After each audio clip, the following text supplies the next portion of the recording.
I recently returned from Rome, where I traveled with one of our staff members to attend the Beatification ceremonies for Pope Paul VI.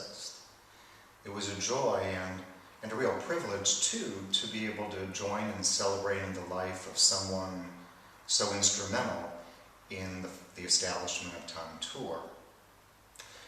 When we were being shown to our seats, along with our programs, we were given a special edition of a local Roman newspaper, Il Messaggero, celebrating the Beatification.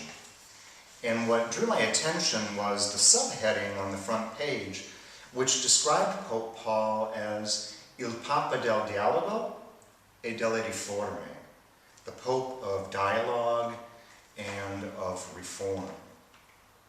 That captures well, I think, the import of Paul VI's legacy.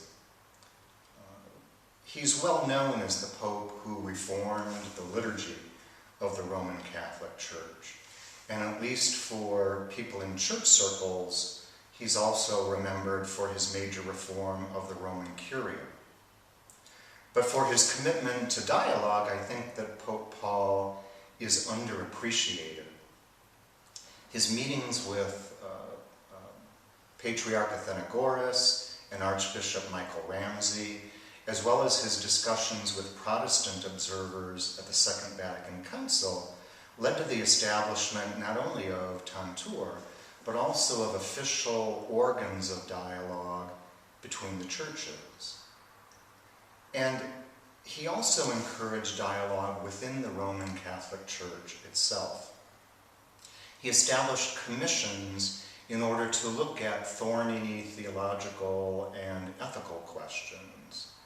And whatever one might think of the positions that Pope Paul himself took on these issues, he deserves credit for his readiness to take up the sincere questions that men and women of faith were asking, and his readiness to engage them in serious discussion. Pope Paul VI wasn't afraid of questions.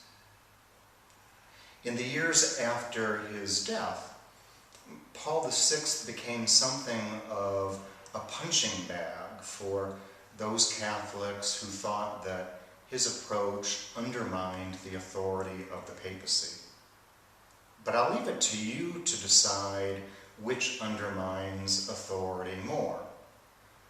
A refusal to acknowledge the sincere questions that men and women of faith are asking, or a willingness to face them head on. In the years since its foundation, scholars and pastors and lay people have been able to come together here at Tantur to face the difficult questions that our life of faith demands that we ask. This coming January, the University of Notre Dame will host a conference here at Tantur in which participants will speak together about the current state of ecumenical dialogue and try to discern where that dialogue is heading. And we'll let you know how those discussions unfold. And in just a few weeks, Tantur will co-sponsor a symposium with Bethlehem University that will celebrate Paul VI's ecumenical vision.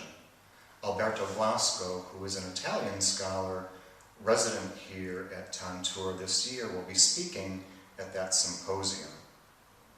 So we continue to celebrate and give thanks for the life of Paul VI by moving forward the dialogue that he encouraged.